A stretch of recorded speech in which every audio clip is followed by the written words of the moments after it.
Cancer চিকিৎসায় drug resistance একটি আসলে বড় চ্যালেঞ্জ। বর্তমানে প্রায় 15 থেকে 20% ফুসফুস ক্যান্সার এমন ব্যক্তিদের হয় যারা জীবনে কখনো ধূমপান করেনি। আমাদের দেশে অনেক ফার্মাসিউটিক্যালস কোম্পানি আছে যারা দেশীয় যে জেনেরিক ওষুধগুলো তৈরি করছেন, রোগ প্রতিরোধ ক্ষমতাকে বাড়িয়ে কিন্তু ক্যান্সার চিকিৎসার ব্যবস্থা আছে।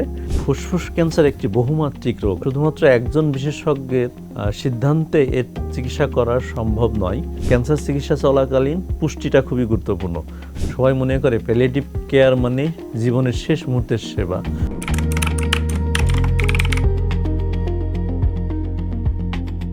ফুসফুস ক্যান্সারের যেটা নন স্মল সেল ভ্যারাইটি আছে, এই নন স্মল সেল ভ্যারাইটির যেসব রোগীরা আক্রান্ত হয়, এশীয় বা আমাদের অঞ্চলে প্রায় 30 থেকে 35% রোগীদের এই অ্যাকশনেবল ড্রাইভার বা বায়োমার্কারগুলো পজিটিভ থাকে। ফুসফুস ক্যান্সার চিকিৎসায় বায়োমার্কার জানাটা এখন আসলে খুবই জরুরি।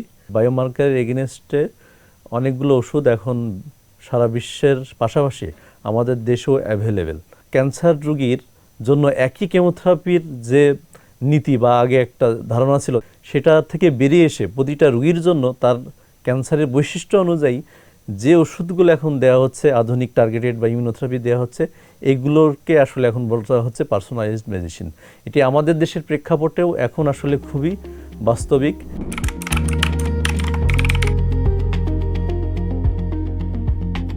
অধূমপায়ী বিশেষ করে তরুণ ও নারীদের মধ্যে ফুসফুসের ক্যান্সার বৃদ্ধি পাওয়ার বর্তমান অনকোলজির একটি অন্যতম প্রধান উদ্বেগের বিষয়।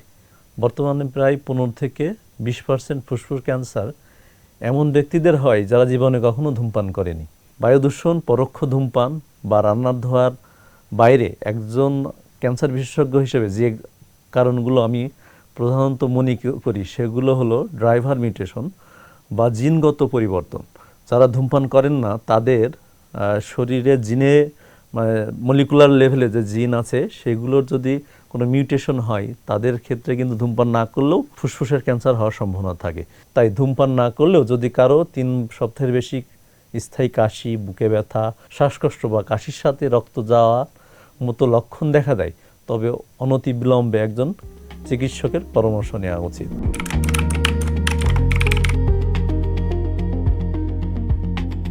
ফুসফুস ক্যান্সার একটি বহুমাত্রিক রোগ। আসলে শুধুমাত্র একজন বিশেষজ্ঞের সিদ্ধান্তে এর চিকিৎসা করা সম্ভব নয়। কয়েক ধরনের বিশেষজ্ঞদের নিয়ে একটা বোর্ডের মাধ্যমে যখন একটা রোগীর চিকিৎসার সিদ্ধান্ত নেওয়া হয়, এটাই আসলে মাল্টিডিসিপ্লিনারি অ্যাপ্রোচ বা এমডিটি টিমে সাধারণত একজন surgical oncologist, radiation oncologist, medical oncologist, সময় ক্ষেত্রে হিস্টোপ্যাথোলজিস্ট, রেডিওলজিস্ট, এনারা সবাই আসলে থাকেন।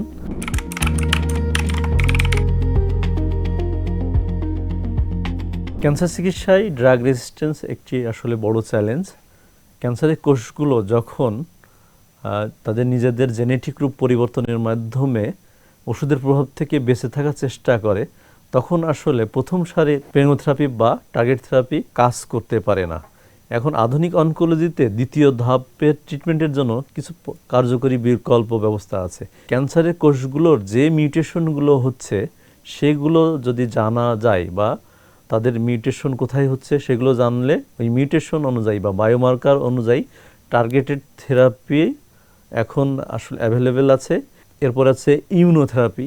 যদি কোনো ড্রাগ, কোনো ক্যান্সার প্রথম দ্বিতীয় পর্যায়ের ওষুধেও যদি প্রতিরোধ গড়ে তোলে বা রেজিস্ট্যান্স গড়ে তোলে, সেক্ষেত্রে বডির যে ইমিউনোসিস্টেম, এই ইমিউনোসিস্টেম অ্যাক্টিভেট করেও কিন্তু এখন চিকিৎসার ব্যবস্থা এসেছে, যেগুলোকে আমরা ইমিউনোথেরাপি বলি। এটা PD-L1, যদি কোনো ক্যান্সার রুগীদের PD-L1 মার্কারটা যদি থাকে, সেক্ষেত্রে আমরা রুগীদের বডির ইমিউনিটি বা রোগ প্রতিরোধ ক্ষমতাকে বাড়িয়ে কিন্তু ক্যান্সার চিকিৎসার ব্যবস্থা আছে, যেটাকে আমরা আসলে ইমিউনোথেরাপির মাধ্যমে করে থাকি।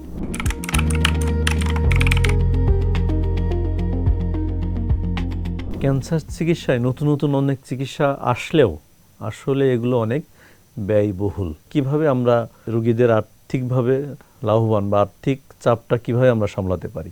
অরিজিনেটর ওষুধ বা যেটা প্রথম যে কোম্পানিটা ওষুধ তৈরি করেছিল, বিদেশের যে কোম্পানিটা, তাদের ওষুধগুলোর দাম অনেক বেশি হয়। এক্ষেত্রে আমরা আমাদের দেশে অনেক ফার্মাসিউটিক্যালস কোম্পানি আছে যারা দেশীয় যে জেনেরিক ওষুধগুলো তৈরি করছেন সেগুলোর দাম বা প্রাইস ওই অরিজিনেটর ওষুধগুলোর থেকে ক্ষেত্র বিশেষে 30 থেকে 50% এর চেয়েও বেশি কমে পাওয়া যেতে পারে। এই ওষুধগুলো কার্যকরী কিন্তু আসলে সাশ্রয়ী।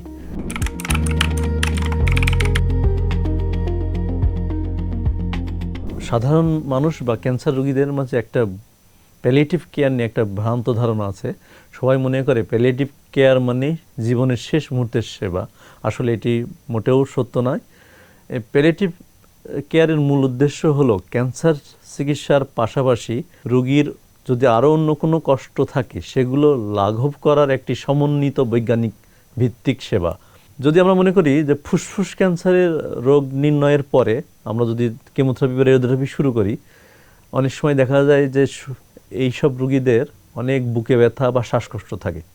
সেক্ষেত্রে আমরা যদি প্যালিয়েটিভ কেয়ারের সাহায্য নিয়ে ক্যান্সার চিকিৎসার পাশাপাশি তার বুকের ব্যথা কমাতে পারি, আবার অনেক সময় বুকে পানি জমে, এক্ষেত্রে অনেক শ্বাসকষ্ট হয়। এই প্যালিয়েটিভ কেয়ারের মাধ্যমে তার পানি বের করে তাকে যে শ্বাসকষ্ট উপশম করলে এই রুগীদের ক্যান্সার চিকিৎসাটা আরও বরং ভালোভাবে করা সম্ভব হয়।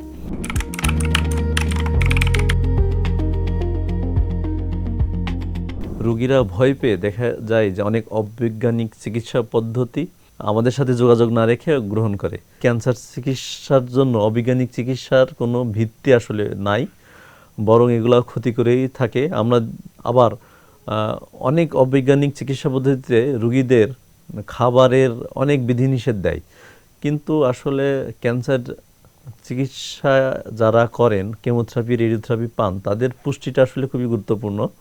তাই এরকম কোনো স্পেসিফিক খাবারের বিধি বা নিষেধ নাই। রুগীরা যদি তাদের সহনীয় যে কোনো খাবার গ্রহণ করতে পারেন, যে খাবারগুলো গ্রহণ করলে তার হজম বা অন্য কোনো সমস্যা না হয়, সে সকল খাবারই গ্রহণ করতে পারে। কারণ ক্যান্সার চিকিৎসা চলাকালীন পুষ্টিটা খুবই গুরুত্বপূর্ণ। তাই কোনো খাবার স্পেসিফিকভাবে এই ক্যান্সারের জন্য এটা গ্রহণ করা যাবে না এমন কিছু আসলে নাই।